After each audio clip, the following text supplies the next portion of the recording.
up, everybody? Today we're doing a comparison of the Nike Air Flight Lite 2. This is the Olympic colorway, the exact one that actually Chris Mullin and Scottie Pippen, more famously known for wearing. So you'll see on our left here is the original 1992, and on our right is the retro that came out last year. I could say now it's 2023. It's our first video, so Happy New Year. This is the retro that came out last year. And as you see, I actually had it custom painted like the general release or the pair that Pippen wore, because these came just plain white. So I was like, I can't have that. I got to have it custom painted. And he matched it up, my guy at Fix Your Kicks, really nicely. And I'm very happy with the end result. It was either that or they could have put the number 8 on the side, you know, that Pippen had. So that'd been cool to have a Flight Lite PE, but yeah. So yeah, we'll be doing that. I got my original pennant in the back of the Dream Team, the greatest team of all time, outside the 72 and 10 Bulls, and arguably for me, the 92 Bulls. And before we hop in, we will just take a quick peek at the box. Sneakers OG, thank you again. They got me these and the Hirachis. It was part of my Christmas gift. So these are size 10.5, the OG, and the retros on the right is a size 11. So very close to scale. Get the midnight navy and true red on white.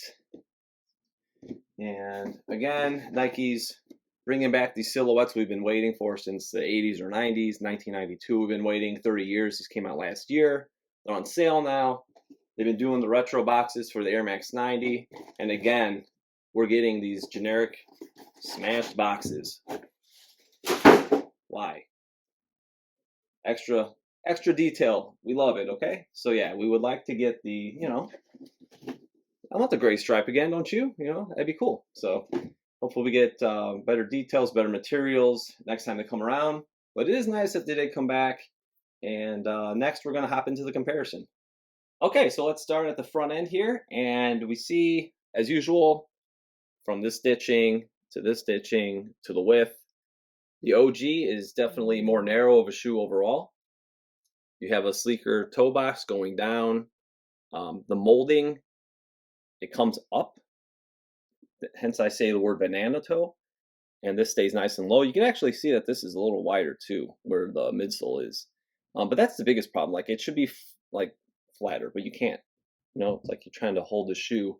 It's just molded, the way that it's molded. So a lot of people are saying that the Cardinal 7s, the Air Jordan 7 Cardinal was like, oh, it's good. Like, the toe box looks good, but that's the problem too. It's got this like a little curve to it. Unlike the OG, it keeps it nice and flat and sleek. But yeah, not to get off track, the tongues, I really think they did an awesome job. Like this is probably my favorite thing after I haven't broken both of these out next to each other. And looking at the tongue, like it's really close. Even like the texture, it's a little finer here. You can see the lines a little more, but it's very good. Obviously, it's higher cut, which I don't understand why Nike and Jordan Brand, whenever there's a lower cut or a higher cut, they do the direct opposite, like on every single retro, it seems like. So you have the lining pops a little more here, and they actually tucked it back and cut it higher. It is a tad taller. Just remember there was a half size difference, but I believe that they were a little taller when I did my previous retros. We have to check back on that. I believe my white and blacks were both the same size. But yeah, coming down the toe box, the thing that drives me nuts, yeah, I talked about the curl, about these retros, and the shape, how it's cut. It's just really funky. Like it comes up nice and narrow, and then it gets wider, and then it narrows back down. And this is actually, it's wide, then it gets really skinny. Like it doesn't even look right. Got a widow's peak on here, got a nice patina on the original, on the leather. But just the shape, like, I don't know, it doesn't make sense. It's really wide here, and then it gets really narrow here. And I like to say that it looks like they got in a car accident. It looks smashed to me. So yeah, I don't know. Hopefully they can fix it the next run. Pretty much every single Flight Lite 2 retro has this shape. Again, the leather, like on the very first pair of the black and white, or the white and black, I should say, it wasn't that great. This is mediocre at best. It's being nice. This is nicer, definitely, and it's a little thicker cut. And that about does it. We're going to show you guys the Nike booty next. All right, here we go with the Nike Air. And again, Fix Your Kicks. You guys killed it. I know this has a little bit of vintage patina to it, but very nice, very nice. I love it. Can't wait to rock them. I might wait till summer, act like it's 92 again. But yeah, I will definitely be wearing these sometime in 2023. So the biggest, not issue, but the biggest difference you could definitely see is the original has a little gold trim stitched around it, which is an awesome, like neat little detail. And it's not here. And it's also like the other retros that I've reviewed, it's elevated. So like centering would be a little better here, like the original. Midsoles look pretty spot on. The height you could see is definitely got a little more height to it. I didn't notice this till today, but like when you put your hand in, you feel like behind the heel of the shoe, there's zero padding. It's like bone. And here on the OG, it's plush. You can definitely feel a little cushioning, which is kind of nice. Bubbles are about the same. So yeah, I like how the ankle bubbles look on these, definitely. Let's show you guys the tags real quick. So size 11, 10, 20, 21, 12, 24, 21. And these are made in Taiwan, size 10 and a half, 5, 7, 92. While we're at it too, we'll just show you guys the insole stamp. So it's got the red Nike. I'll drop some photos and it'll be easier to see. So it's just larger branding on the retro, and it doesn't have the register logos like the OG.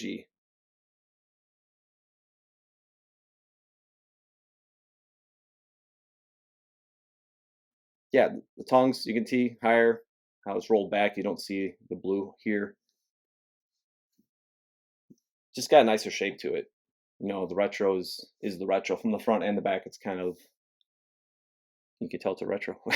I don't know what to say. These are like $50 now. My guy Seth keeps sending me. I'm like, dude, I'm good. I got one pair. I don't need multiple pairs of a mediocre shoe with leather that's like same quality as the box came. So I'm good with this one pair, and I'm gonna enjoy them. They are comfortable too. I definitely upgraded the insoles. If you guys haven't had these yet, they're pretty comfortable once you break them in. Let's go toe to toe next. All right, now we're going toe to toe, and you got your OG on the left, as you can tell, and just got more sleekness to it. And this doesn't look too bad. It's just the whole front and how it curves up a little bit, the way it's molded and cut. Maybe it's even the way it's molded over this. Maybe this is cut okay. It's just the way that it's molded and covers the shoe more. I don't know, but it definitely needs some tweaking, just compared to this. You know, I mean, either way, when you look at here too, it's just kind of odd looking. So when you look at the outsole or the midsole, like the molding's a little different. This is like a little more narrow, and I've showed before like the teeth kind of slant, and this is a little more vertical. It's very subtle. The gold's a little more blingy. This is more oxidized as time has gone on. As you see, the silvers too, they're a little different.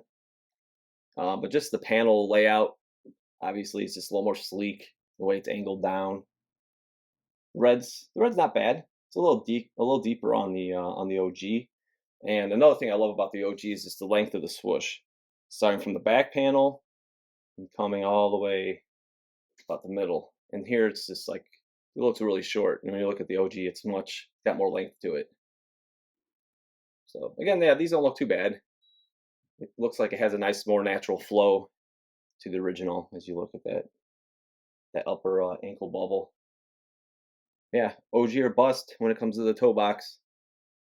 It's not like you haven't heard that one before. So yeah, let's go look the heel next.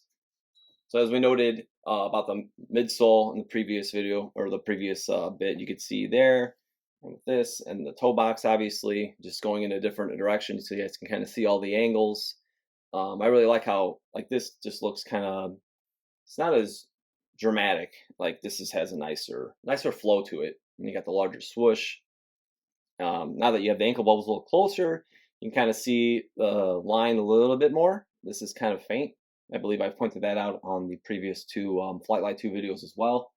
Heights are pretty close. Again, this is an 11 to a 10 and a half.